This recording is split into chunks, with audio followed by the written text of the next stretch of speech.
On to step 3. Whenever a user submits this form, it is clearly a sign that they want to create a brand new snippet. So we need to take the information out of that form and use it to create a new record in our database. To do so, we're going to make something called a server action. This is a function that we're going to define, and this function is going to be called automatically whenever a user submits the form. Now, I want to give you a couple more notes on server actions really quickly. Server actions are the number one way in which we're going to change our data in a Next application. So anytime you think about the need to change some record or create a record, delete a record, or anything similar to that, we always want to be thinking about server actions. These server actions have a super close integration with HTML forms. So usually, whenever we want to change, edit, delete data, we'll make a form. We'll allow user to type stuff in there and whatnot, and then we'll tie a server action to it. And that server action is going to run whenever a user submits the form. And finally, I've kind of repeated this a couple times now, but whenever a user submits that form, the server action is going to be called, and it's going to receive all the values that the user entered into that form. Now, the syntax for defining these things is just a little bit strange, but let's make our first one, and then we'll run it one time, and I'll give you a deeper dive and help you understand what's really going on behind the scenes here with a server action. Okay, so to get started, I'm going to open up my snippet create page. At the top of this component, I'm going to make a new asynchronous function. So I'm going to call it async function create snippet. Inside of here, we're going to write some code that's going to try to add a new record to our database. If we want to add anything to our database, we're going to need our Prisma client that we created just a moment ago inside of that db index.ts file. So remember this db thing right here. I need to import that into this file.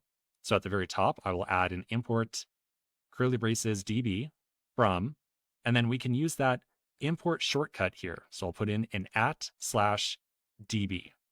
And because we've got an index.ts file inside there, if we just put in db like that, the index.ts file inside of that directory will be imported by default. Then inside of here, there's a couple of things we need to do. First, we need to make sure, I'm going to put some comments to guide myself, we need to make sure that it's clear to Next that this is supposed to be a server action. So I'm just going to write that out to remind myself. Then we need to make sure that a user entered in some valid input.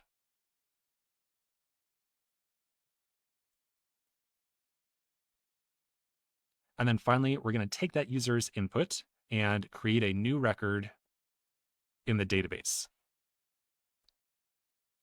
If we just stopped right there, it'd be a little bit awkward. There's probably one other thing we want to do, even though it might not be initially super evident. Whenever a user submits that form, so whenever they click on that save button right there, we probably are going to want to take them back to the home page, or maybe the page where they're going to view that snippet in particular.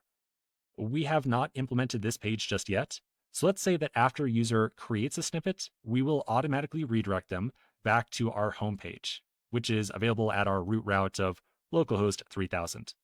So I'm going to add in just one more comment here to remind myself of that.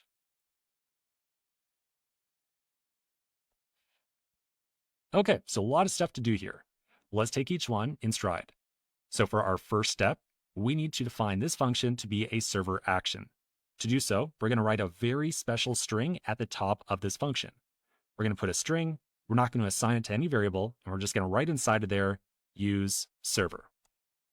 This is a little bit of kind of non-standard JavaScript right here.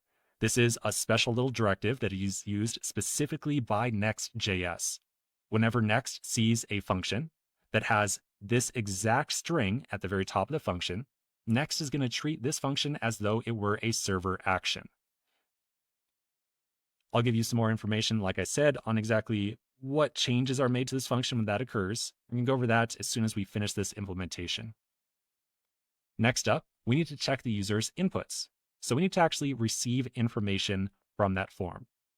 To do so, whenever this function is going to be called, it's going to receive an argument automatically that we refer to as form data, and it is of type form data. This is an object that contains all the information out of the form. To access the information inside there, we can pull off individual properties like so. Form data.get title, and code is form data.get code. Now you might be kind of curious, where does the .get title and code come from? Well, remember that review that we just did very briefly of how a normal form works? If we scroll down a little bit, here is our form element. Inside there, we have an input, and a little bit lower, our text area. And we assign those name properties. The input had a name of title, and the text area had a name of code. So because of these name properties, those change exactly how the information from those inputs are going to show up on this form data object. So because we had a name property of title on the title input, we're going to call .get title, and the same thing for this one right here. Now, whenever we receive these values, TypeScript thinks that they are going to be of a very specific type called form data entry value, or null. We might think that they're just plain strings, but TypeScript is a little bit more discerning here. So let me just give you a very quick note on what this is all about. A form coming out of a browser, whenever you submit a form really, you can have things like text inputs, text areas, you can have radio buttons, and so on. But there's another kind of input that you can have inside of a form, and that is a file. You can have an input that is intended to upload a file. So TypeScript is very convinced that if you ever try to access some information out of a form, you're going to get back something called a form data entry value. And that's kind of like a combination between the possibility of this value being a string or a file. So in short, TypeScript thinks this thing right here, it might be a reference to a file. And before you just assume that it is a string, you should probably make sure that it actually is a string. Now that's a lot of explanation. But right now, we're just going to use a little shortcut. We're just going to say, you know what, TypeScript, don't worry about any of this stuff. Just assume that these things are strings for right now. Now we're going to come back very shortly and put in some better checking than what we have right here. We're going to put in some actual validation. But for right now, we'll just kind of leave it as is. Now that we've got some title and some code, we need to actually create a new record in our database. To do so, we're going to use that Prisma client that we imported just a moment ago. And I already told you very briefly how this thing works. To use that Prisma client, we will await db.snippet.create. We'll put in an options object that will have a data property. And then inside this object, we need to add in some title and code for the snippet that we're trying to create. So I'll put in title of title and code of code. And because these keys and values are identical, we can, of course, shorten them down like so. Whenever we call create, we're going to get back the newly created snippet object. If I mouse over snippet, I'll be told that we're going to get back an object that's going to have an ID that's a number, some title, and some code.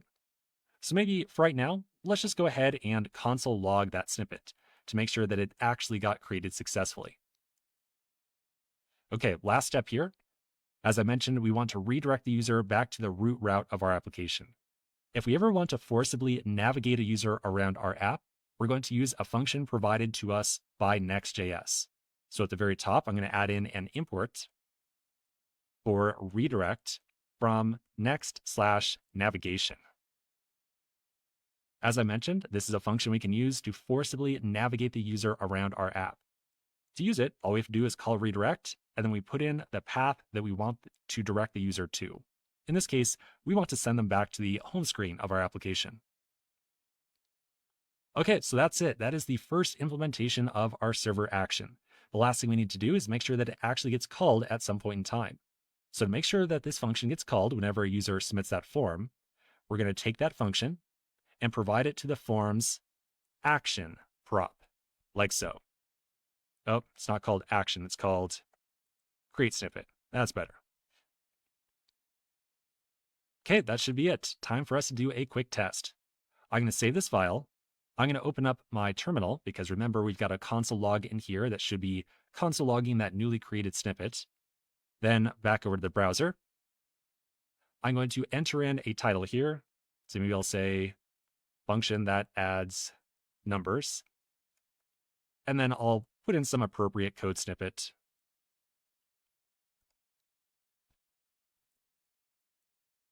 And once I've got everything put in, I'll click on create and we'll see what happens.